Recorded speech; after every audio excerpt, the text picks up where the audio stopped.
السلام عليكم ورحمة الله وبركاته. هالكني وسومالي نيوز جيرماني ninka dilaad ee Suudaan maanta waxaan ku suganay magaalada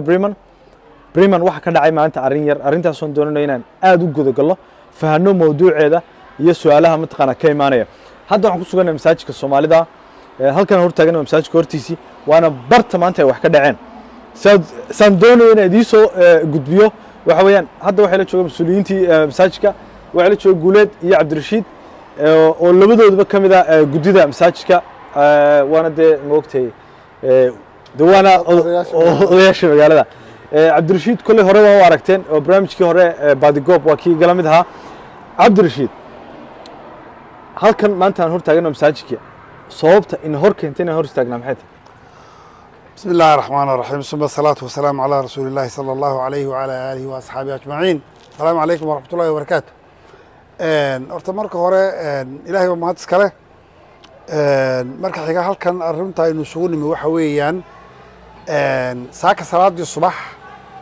markii masaajidka la furay ee lagu tukanayay waxa loogu yimi arrin runtii dhib loo geystay masaajidka kaasoo lagu masaxay masaajidka gidaarkiisan iyo gidaarka dambe ee wadadan kale ay marto oo dhinaca uu dheer yahay waxa la mariyay ama lagu buufiyay rinji cas kaasoo kolley ay ka muuqato nacayb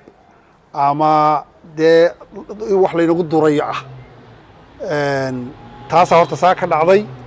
waxyaabo kalena waa ka horreeyeen oo dee kuwaa hore صح waxaanu dee isaga qaadanay wax haddii ilaahay idmayo kolleyba iska yaryar oo dhacdooyin yaryar oo ka horreeyey baa jiray matalan in inta kartoon lagu soo guray xaar ee halkan la dhigay halkan in lagu jabiyey quraarad khamri oo ay jajabkeedii weli kolley qaybo yaryar halkaa kasii muuqdaan oo arrintaas marka waa dhawaan miya waa dhawaan 3 wiig oo kala dambeeyey bay dhaceen okay 8 bisha wiigii saddexaad iyo wiigii dhaweeyda 15 ahaa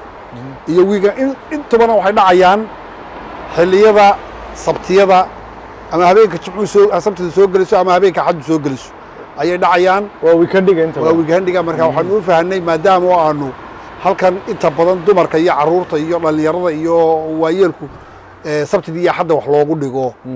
waa un dad doonaya inay ma garanaysaayay ka joojiyaan arrintaas oo cabsi geliyaan Cabdirashiid su'aasheeda u soo noqdo arrintan yaad uga shakisantiin horta imika hadda cid aanu nahno ciddaasanu ku tuhmaynaa ma jirto cid kastay noqon kartaa booliskana waanu u sheegnay haddii ilaahay idmayo qolyaha meediyaha ee magaaladuna waa iman doonaan waxaa kaloo iman doona waxaa iman doona shtaatishahadka iman doona iyaguna state security-gu aanu ogeysinay baa iyaguna iman doona oo iyaguna baaritaan guud samayn doona waxaa kaloo noo ballansan bal inaanu ay suurtagal tahay kamaradii dibadda inaanu u helo ogolaansho oo iyadana nala soo siiyey ciwaanadii aanu haddii ay suurtagal tahay ciddii arrinkaa noo fududayn lahayd ama noo diidi lahayd aanu la xidhiir lahayn iyagana nala soo siiyey marka ilaahay idankii taas hadday dhacdo oo kaameradii bannaanka aad ku xidhaan markaa ma malaynayo in dee cidda bay agtan ka soo wareegi doonto oo ay waxa weeye wax ku samayn doonto qoftee badheedhay mooyaane laakiin si wax badan bayd ka caawin doontaa markaa laakiin si aad og tahay ma sahlana in kamarada dibadda lasoo ogolaado sax yeelkeeda annagu dee waa tijaabinaynaa ilaahayna waa tala saaraynaa ilaahayna waxaan ka baryaynaa ilaahay noo fududeeyo insha allah marka taasaanu ku talagalnaa Cabdirashiid masaajidkan inta lagu furay masaajidku hadda muddo 2 sano waa furan yahay labadaas sanadood oo furan yahay waxyaalo kale arrintan mooy arrimo kale oo dhacay ma jiraan may runtii dariskana waa isku wanaagsannahay oo dee wadarkasayba hadda dee qoraalladii soo qorayeen group darisku leeyahay oo xubno naga mid ku jiraan baa jira oo dee ay masaajidka ugu jiraan marka dariskana waa isku wanaagsannahay cidda hadda aanu dhib ka sheeganayno oo kalena ma jirto hore wax aanu u dareennay 3 week hadda waliba labadaa hore aanu isaga qaadanay wax dee aan moogtahay saa u sii weynayn laakiin xalay markii dee masaajidka lagu wareejiyey khadkaa cas runtii dee taxadar weyn baanu inaanu gallo oo booliska u sheegno oo waxyaabo badan dhaqdhaqaajino ayaanu dee samaynay insha allah waana ilaahay idankii waanu ku guulaysanayna masaajidkana waa ka habaari doonaa insha allah cabdirashiid adoo ka faa'iidaysanaya Somali News Germany maanta maadaama arrintan isugu nimid maxaad Soomaalida Jarmalka ku dhaqan baaq u diraysaa de horta in la taxadaro oo waxaan joognaa dhul de midab ahaan iyo muuq ahaan iyo diin ahaanba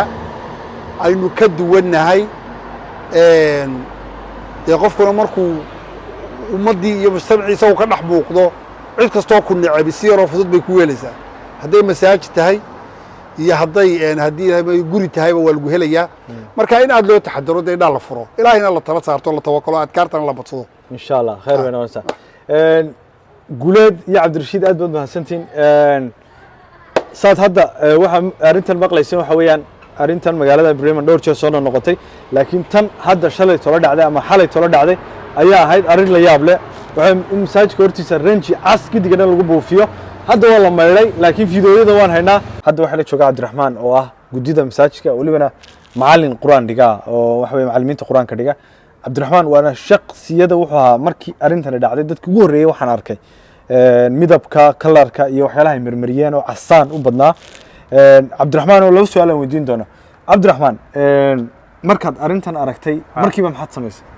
saaka horta talaadii fajarkay ahayd markaan aanu masaajidka dadkii waliba ugu dambeeyay soo galaan ahaa marka masaajidka halkaa kaga soo bilow ilaa koonaha dambe gebigiisuba wuxuu ahaa wada ranji ilaa halkan hadda kasii muuqataa lagu daadiyay ranjiga kulley dee arrinkaas waxaa lagu saameyn karaa in noqoto qof islaamka neceb islaamka iska neceb baa jira صح marka magaca arkaan iyo waxyaalaha magaca arkaan ha midda kale ranjiguna wuxuu ahaa ranji markaa cusub aduu ku dhawaad saacad ka hor hadda la soo qorsheeyay afartii barkii kale ha wada dareemay in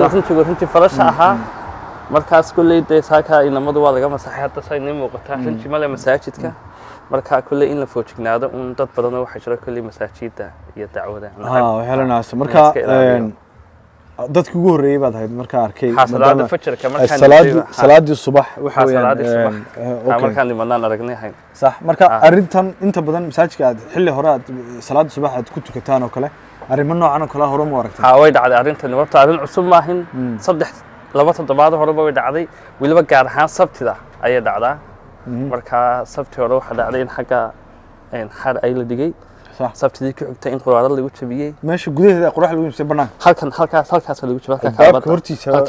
xarka laftigiisuna inuu albaabkan dambe ahaa waan filayaa markaas sabtidee maantana waad u jeedaa in masaajidka gebigiisa warantiisa wada mariyay halkan laftigeeda waxaa la taagan dhalinyarada magaalada Bremen isaga fikirkiisa ayuun baan weydiinaynaa waxa weeyaan arrintan dhacday maxaad ka aragtaa maxaad dareen noocee dareemaysaa markaad aragto tan dhalinyarta ka mid ahay masaajidka ku xidhan يعني أرين عسرنمو أو ماركتي أما نعيب ماركتي كسليسن بركا دي وارين إن لقور تجو باهن أو ماركتي أن إن ليريستو أنو باهنين أو ماركتي فعل قاطو أو أريتن سيوين أكسن أو ماركتي شرعنا وافقسن لقور تجو يعني حق ونقول لأن هاي مساجد كنا يو inaad ku doodaan waa idiga xaq u leh waa wixii marka hore dawliyan bay leedii ku ogolaaday xaq baanad u leedin inaad ku doodi kartaa waa wax sharciga u furay sharcigana ma dhameeyaan dhaafin xadkiisii sax marka xaq baan u leenahay inaan maaragtay u dacwano inaan weydiino sababta saan loo sameeyay inaan maaragtay soo gudbino marka de aad baan wallahi uga xumaay garanaysaa aad baad mahadsantahay walaal waaniga Suudaana yaalkana Somali News Germany waxaan idinkaga tagay runtii feejignaan badan Soomaaliyeey hal isku xidhnaado